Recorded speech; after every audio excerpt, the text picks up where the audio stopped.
Council to order. And the first item on the agenda is the Annual Comprehensive Financial Report, GP. Hey, Mayor Ransom and Council, good afternoon.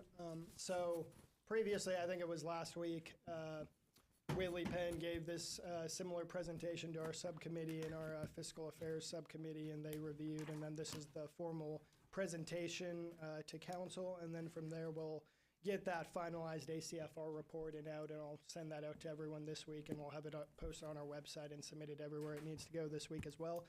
So I'll introduce Laura Lynch with Whitley Penn, and she's going to go ahead and give this presentation for us.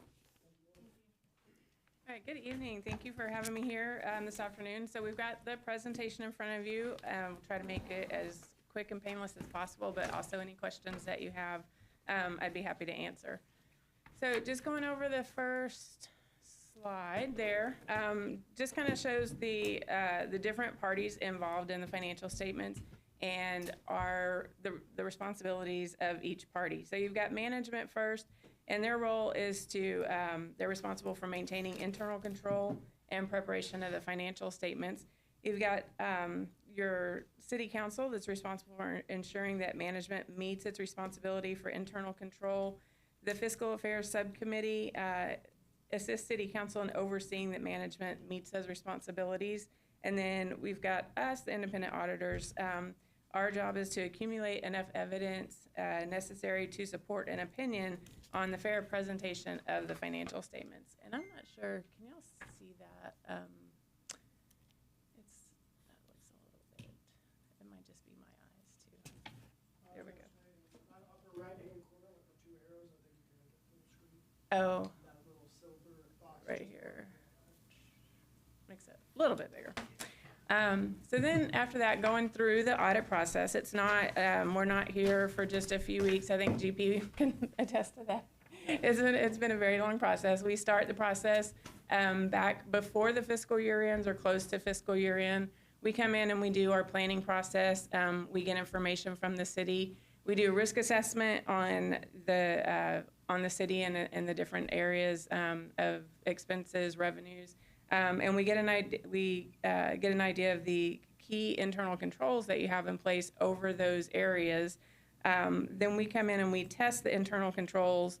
So some of the areas that and I'm jumping ahead to another slide, but some of the areas that we look at payroll transactions, non-payroll transactions. We look at procurement. We look at revenues. We test those. We look at the investment policies and the different compliance related to that. And at that time, we would let them know if we had any issues with the internal controls, any findings there, and anything that needed to be corrected.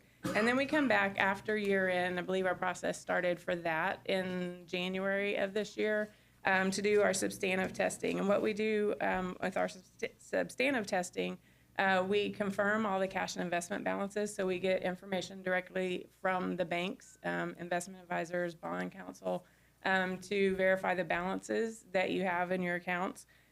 We perform analytic procedures. We get information from the state comptroller's website, and we go through and do analytics and test details that we need to in order to give our opinion on the financial statement and issue those reports.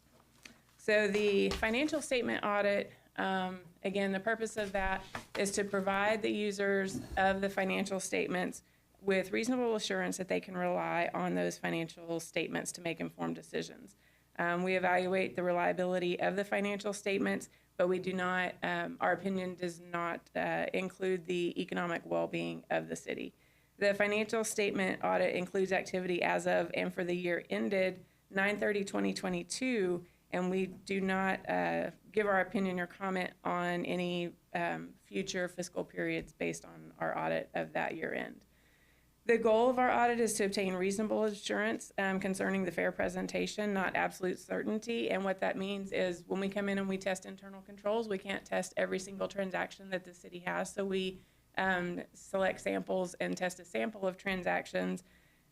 We set materiality levels when we do the substantive procedures in order to give that opinion on whether the financial statements are materially correct. The financial statements, again, to be free from material misstatement, in order to, for any issues that are significant enough to the users of the financial statements. So again, the purpose of the audit is to give the opinion on the financial statements. There are 3 types of opinions that can be given. A disclaimer of an opinion on the far left would be the worst opinion that could be given. That would mean the records of the entity where it was in such poor shape that an opinion could not be given. The middle would be a qualification where there's a slight departure from GAAP. And then on the far right, the unmodified or clean opinion, which is what you have on the financial statements.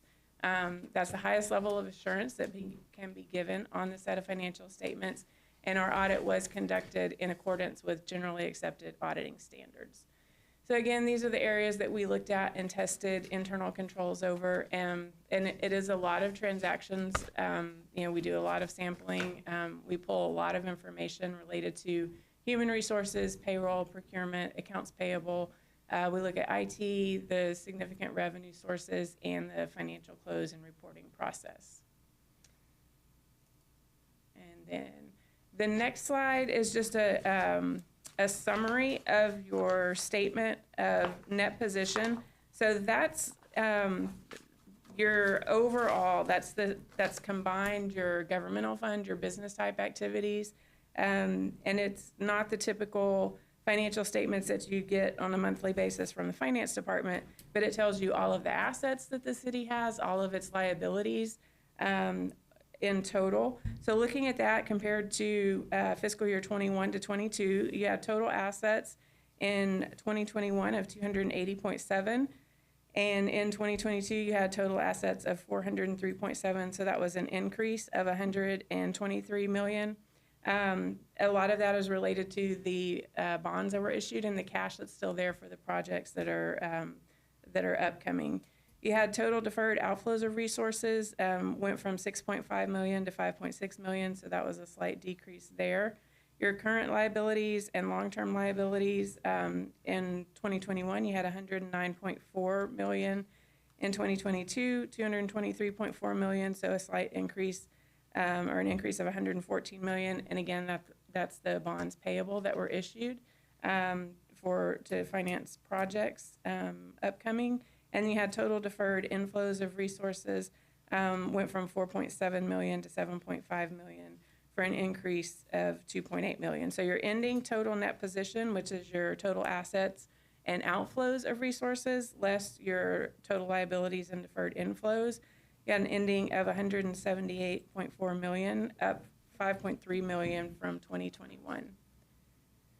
The next slide gives you a breakdown of the changes in your net position. So you have program and general revenue. Your total revenues really were very consistent with the previous year, 61.7 million to 61.4.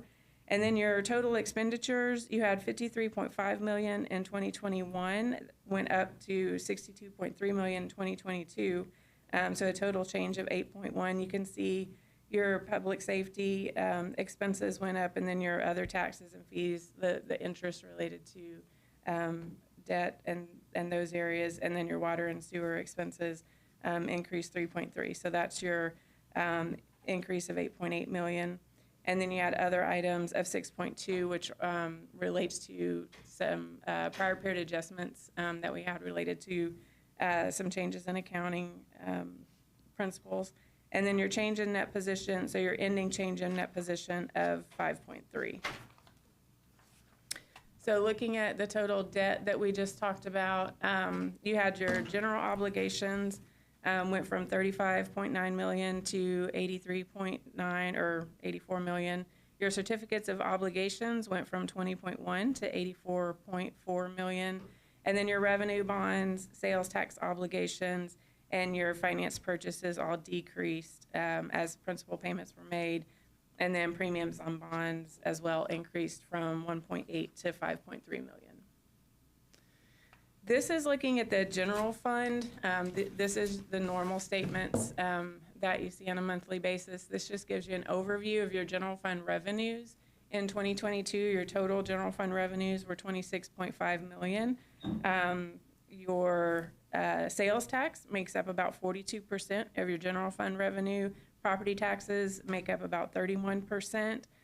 Franchise taxes, 2.8 million, make up about 10%. And the remaining categories, your license and permit, charges for services, and other revenues, all below that 10% range. Looking at your general fund expenditures, your largest category, your total expenditures for the year, 27.8. Your largest category in there at 65% is public safety at 18 million. Your general government expenditures are 3.1 million or 11%. And then your culture and recreation is the other 11% category, and everything else under 10% there. Your capital outlay, community development, all under 10%. Looking at your budget to actual for the general fund, your revenues were over budget by $932,000. Your property taxes were the biggest piece of that at over budget by $607,000. Expenditures were just under budget by about $47,000. So your fund balance in the general fund, your actual expenditures over other revenues, actual expenditures over revenues by 2.8 million versus final budget deficit of the planned deficit of 4.0 million. So you actually had a positive increase, positive variance in your budget of 1.2 million. Why weren't sales taxes one of the ones that?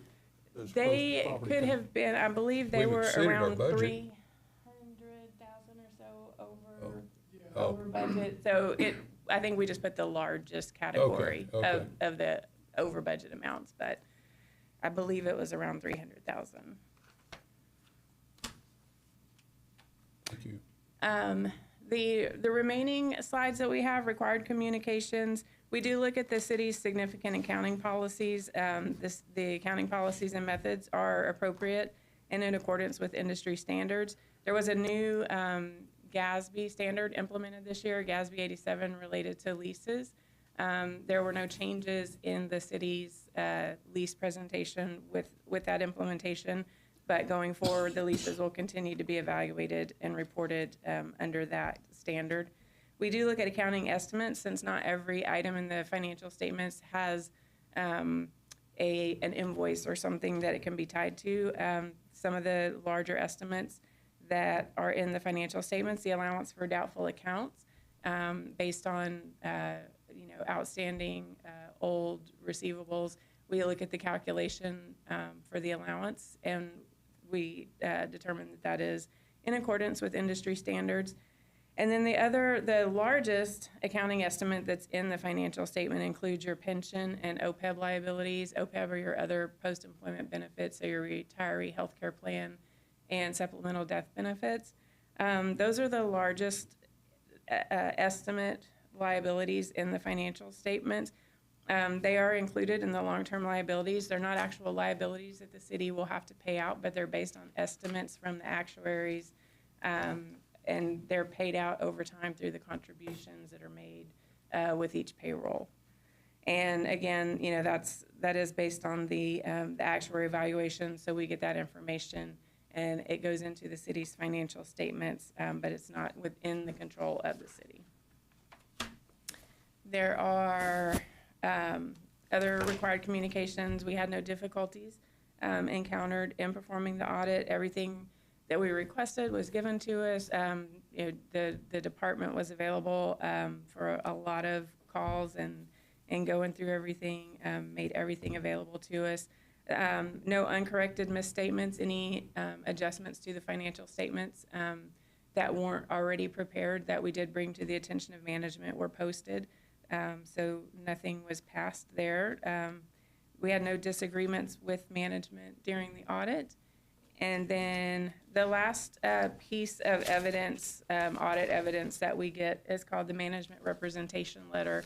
And that's a letter that's signed that says all information was given to the auditors, management accepts responsibility for the financial statements, and no information was withheld. We know of no consultations with other accountants, and there's no major issues that we discuss we'll get questions from finance, from GP throughout the year, and at no time do we feel like we need to answer in a certain way in order to continue to be your auditors. And that ends our required communications. And so if you have any other questions on the statements, I'd be happy to answer those. Any questions? I do have one. Okay. When you say, as you're doing the audit, processing the audit, you look at samples. Yes. Obviously, you can't look at every transaction and all the things that are going on, but can you give me an example, or us an example, a sample? Are those things that are the most likely things to get us or the city? Well, so we do our risk assessment process. We start off with the risk assessment process. We ask questions. We find out, are there any areas that anything's been brought to the attention that, we would start there with that. The remaining way we test the population, we get the payroll registers for the entire year.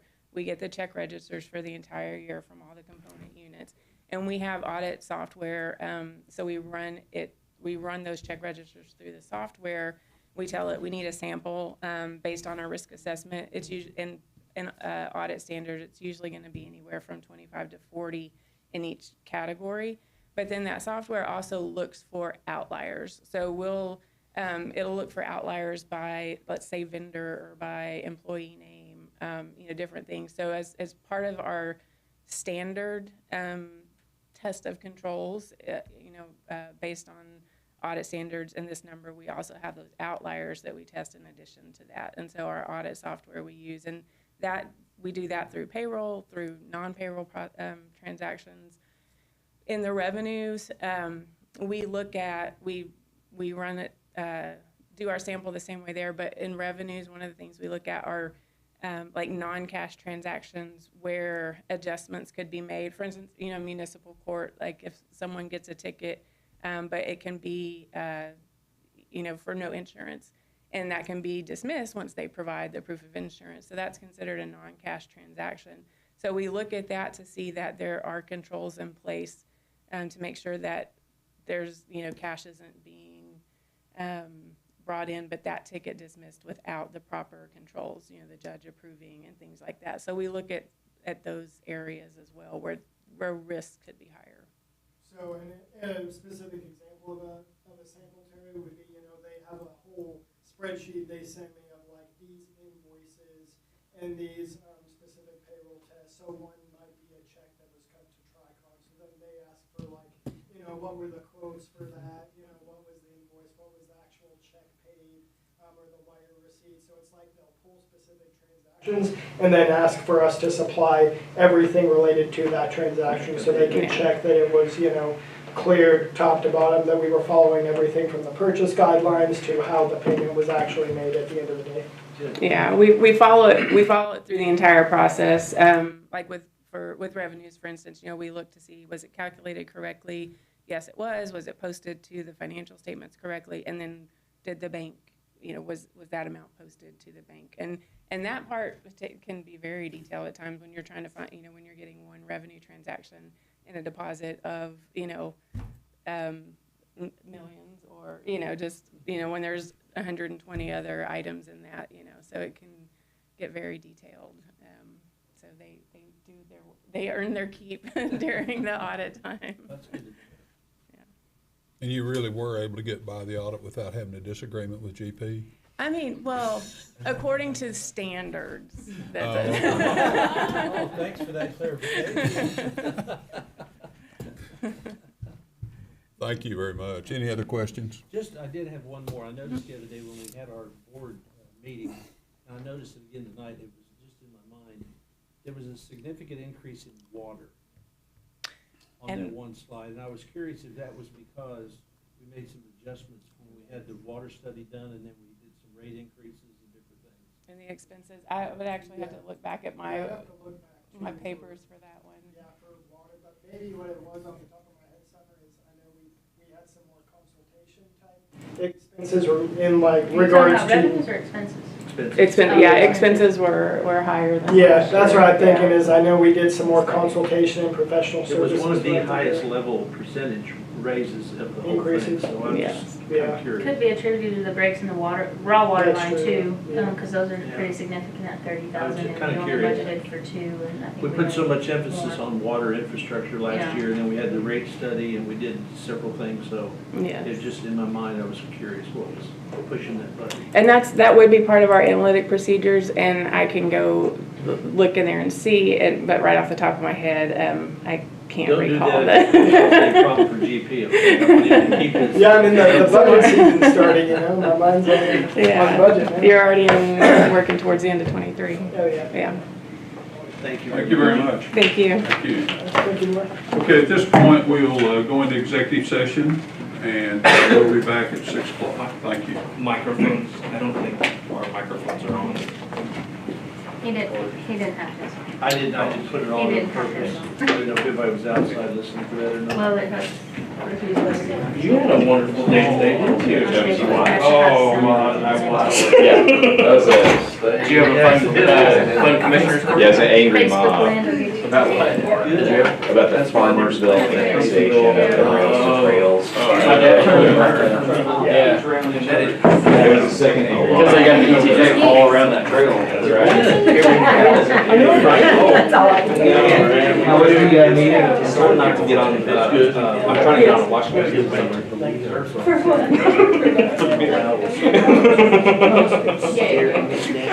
You're probably already on. I am, more likely.